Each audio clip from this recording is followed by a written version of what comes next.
Hello and welcome. You are watching this edition of the AI Report. Every week we tell you the biggest happenings, the hottest new technologies and the most relevant tools in the world of artificial intelligence. Let's kick off this edition of the AI Report with the biggest AI event ever happening right here in India. That's right, the India AI Impact Summit 2026 will take place from the 16th to 20th of February at Bharat Mandapam right here in New Delhi. Now, India AI Impact Summit 2026 with 35,000 plus global registrations and participation from 100 plus countries is one of the biggest AI events this year. Now, the summit, anchored in the principles of people, planet and progress, envisions a future where AI advances humanity, fosters inclusive growth and safeguards the shared planet.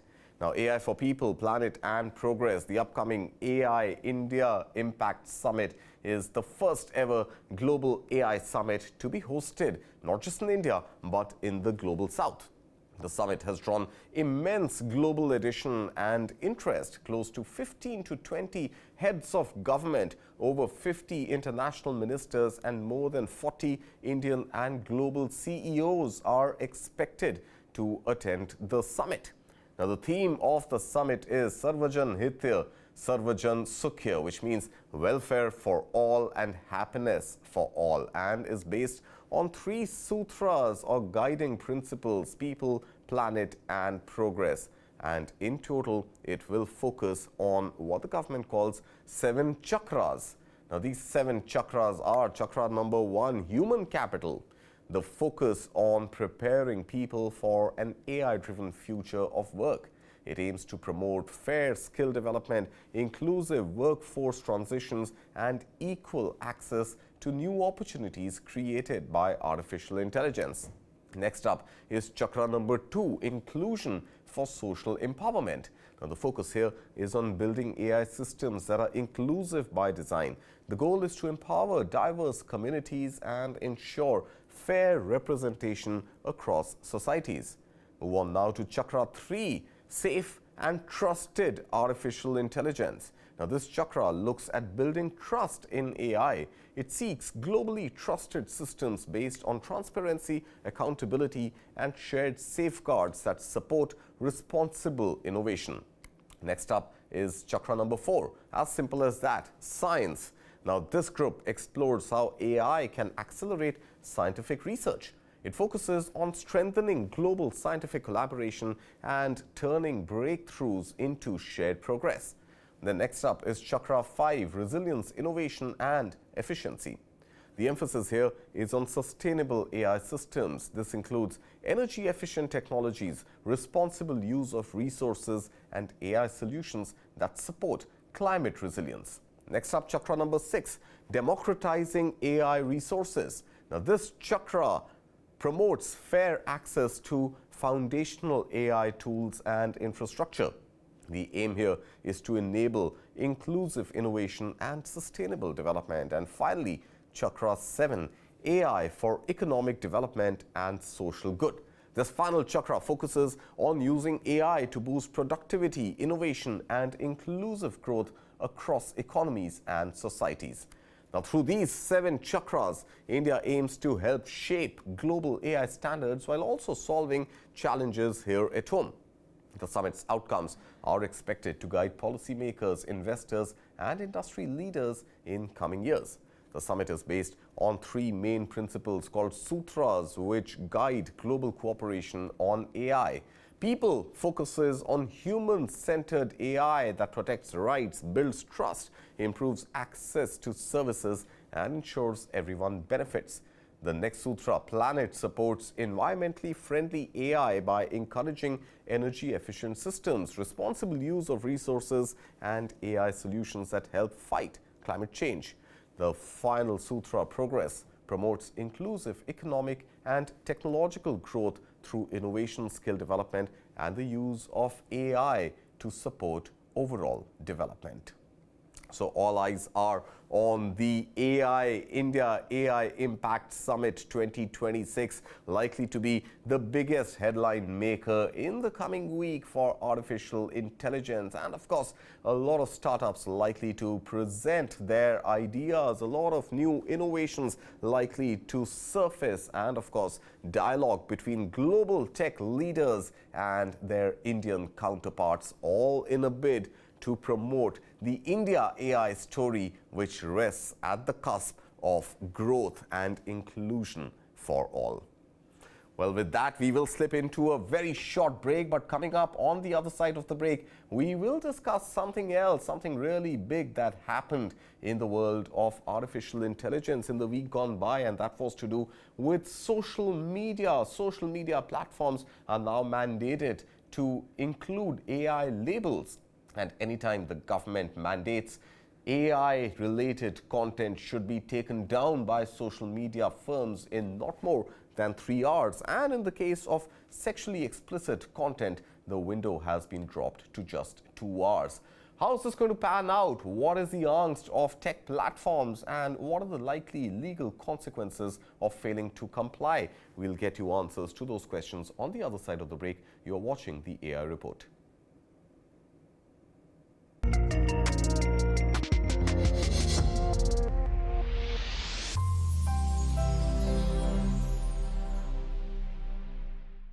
You're watching the AI Report right here on News 9, and now let's take you through another big development that happened in the week gone by in the world of artificial intelligence, and this one rests at the cusp of social media platforms. That's right.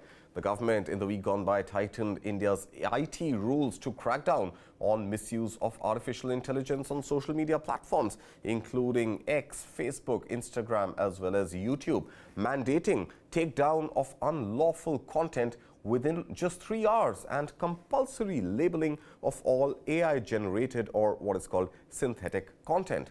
The amended rules notified by the Ministry of Electronics and Information Technology responded to a surge in AI-driven deepfakes, non-consensual intimate imagery and deceptive videos impersonating individuals or fabricating real-world events. Now, the changes come into force as early as February 20th, 2026. Now, under the new framework, platforms must remove illegal content flagged by the government or courts within just 3 hours. This is down from the earlier 36-hour deadline. Now, for content involving nudity or sexually explicit content, the takedown timeline has been cut to just 2 hours. User grievance redressal timelines have also been significantly shortened.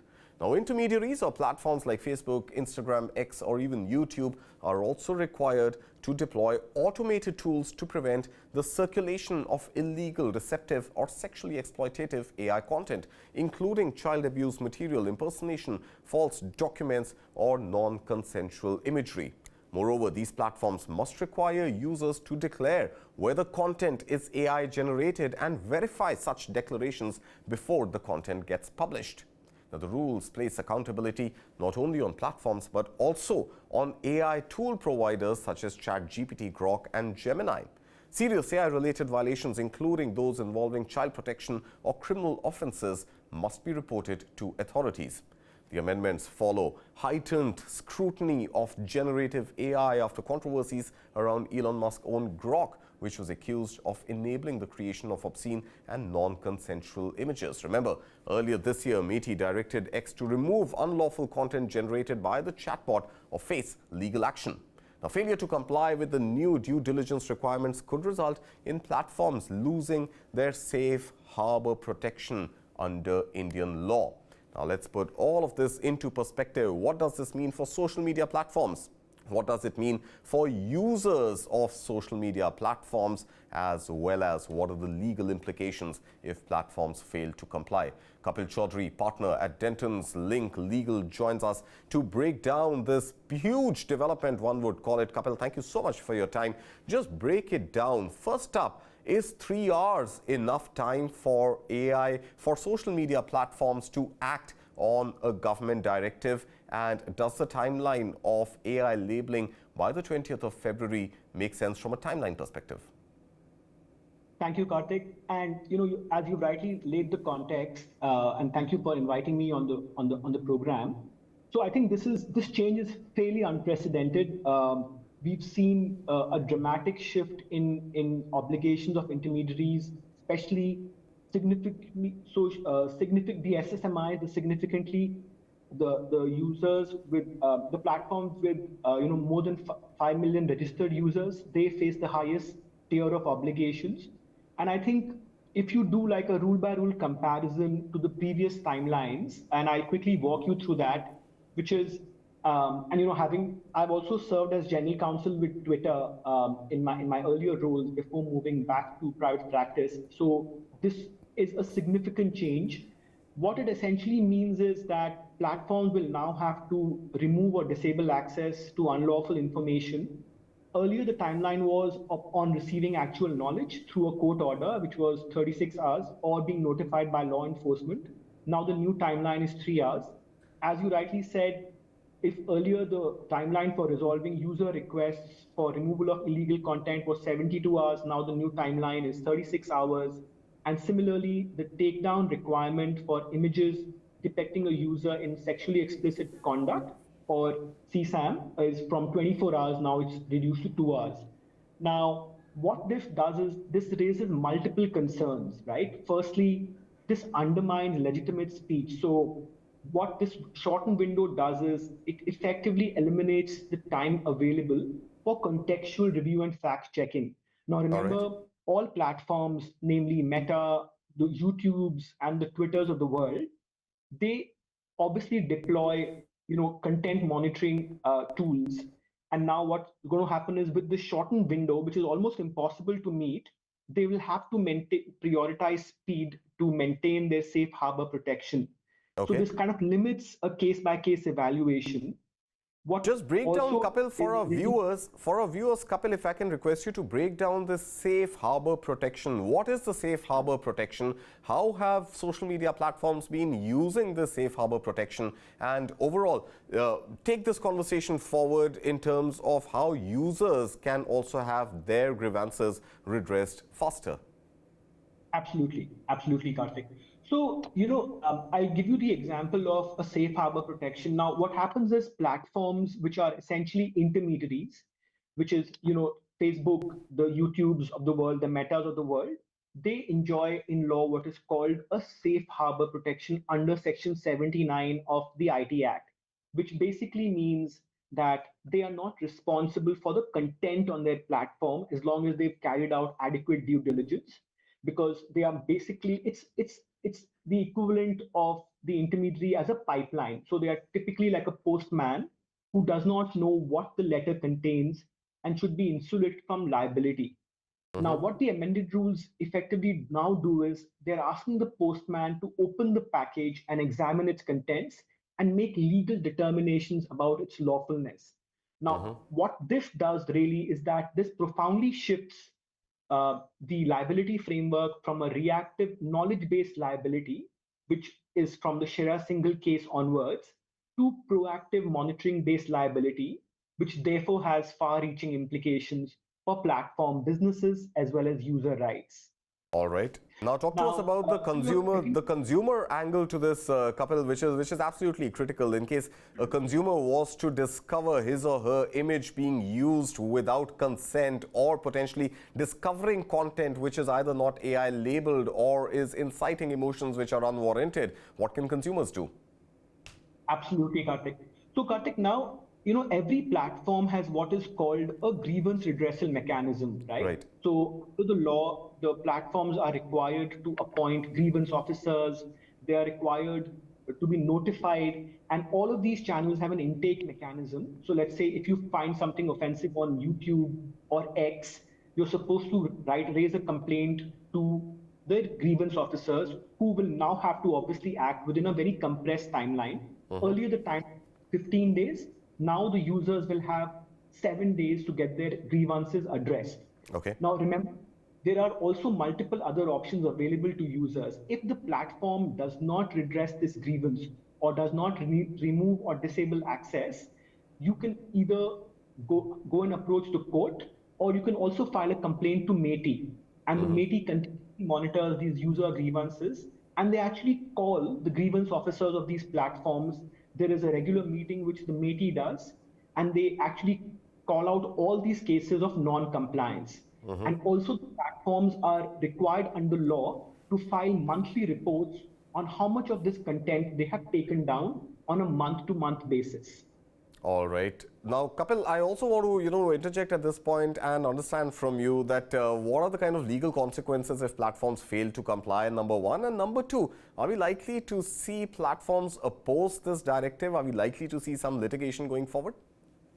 Absolutely, Kartik. Great question. So some of the concerns that we've been talking to a lot of industry experts, and now what's going to happen is that this increases liability of platforms multifold, right? So earlier, while these if say, and I'll also let you know how this will play out eventually. Now, typically, if the platform is not able to meet this timeline of 3 hours or 2 hours, which is almost, as I said, impossible to meet, they get threatened by the removal of what is called the intermediary liability protection, which means they are then treated as a publisher of the offending content. Now, what their actual liability will then depend upon the nature of the content. So let's say if somebody is not removed, say, child sexual abuse material or national security content, whatever Indian law provides as punishment for those offenses, the platforms theoretically become liable for that offense. But it will be on a content to content basis, and it will vary in severity. I also want to point out a very important point, Kartik, which is under criminal law, the basis of liability is criminal intent or mens rea, right?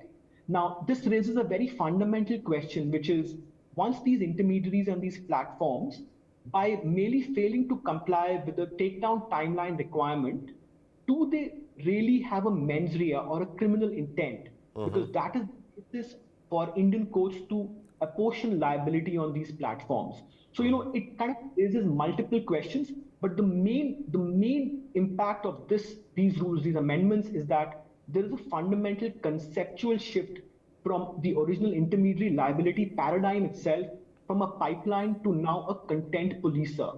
So this also gives rise to issues like, there'll be difficulty in classifying edge cases, fact checking will become extremely tough. And as you know, right, in the in the post-Trump era, platforms have anyway gone soft on content monitoring. Absolutely. Right? Fact-checking teams were fired. Absolutely. So, this will also have a chilling effect and could even lead to over-blocking content. So, for instance, news channels and a lot of news blogs openly write satire, political commentary, culturally specific material. Now, they face the risk of automated removal because there'll be a lot of automated tools deployed because it'll be humanly impossible to monitor and take down this enormous amount of content. All right. And my final question to you, the question has always been around regulation in artificial intelligence. Too much regulation can thwart innovation. Too much regulation can, of course, too little regulation can actually lead to deepfakes and the proliferation of content which is unwarranted. Overall, is this a step in the right direction? Regulation of AI-related content, was it warranted? And has the government really used a very, very hard hand on clampdown? Or do you think this is just the first chapter in a much larger story which is yet to play out? Excellent question, Kartik. So let me respond to that in this manner. Look, we are just heading into one of the biggest AI events in the world, which is the India AI Summit. Global world leaders in the artificial intelligence field are going to be in Delhi. This is a unique opportunity for India, right? So I would say perhaps the timing could have been slightly better. The intent is very positive. I would say India is probably now going to be coming across, and similar legislation exists in countries like Australia and other countries as well, but the timelines are extremely stringent. So I would say regulation of AI, the entire fairness, equitable, transparency requirements are all very welcome. However, what we are probably advocating is that if the MeitY can engage in, say, some sort of a dialogue and look at a implementation timeline, say over a 6 or a 12-month period, and there is precedent for that under the EU AI Act as well. Okay. And also I think platforms will be well advised to approach MeitY and seek clarifications. They have issued FAQs, but it will be important, to have multi-stakeholder coordination. Association like the UK IBC, US IBC, Yeah. NASSCOM, ASSOCHAM, IMAI, they have to come together. And to your final question, Kartik, while the jury is out, there would definitely be at least some of the other organizations looking at a probable constitutional challenge. All right. Well, we will, of course, keep a track on that story. But thank you so much for joining us. That's all we have time for. Kapil Chaudhary, partner, Denton's Link Legal. Thank you so much for adding so much clarity to this very, very complex subject. Thank you, Kartik, for having me. It's a pleasure.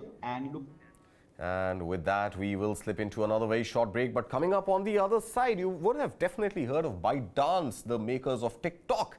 Have you heard of the new tool they've launched called Seedance and what it is doing for Hollywood recreations? We'll tell you all about that on the other side of the break. You're watching the AI Report.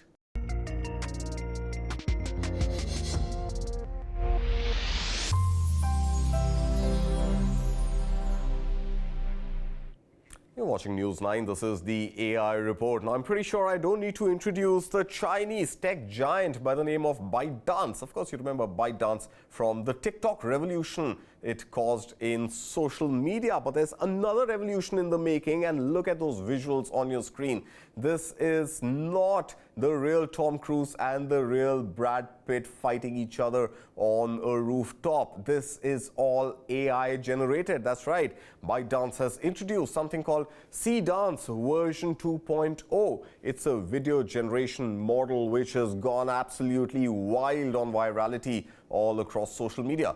Now, Seedance 2.0 has captured widespread attention for its ability to turn very simple prompts like this one, the scene that you're seeing from the movie Titanic. It will use characters, it will use those exact same film settings, but it's going to give you shots and edited sequences without using a single camera, without using an editing machine, and without synchronizing audio. It's all fueled by design that processes text, imagery, sound, and motion all at once. BiteDance has rolled out the system last week on Thursday, the 12th of February, positioning it as a tool for professional filmmaking, for e-commerce, for ad film content, and creations that would cut production costs, time, as well as potentially human resources drastically. Well, let's dive deep into what this means for the world of filmmaking and for the world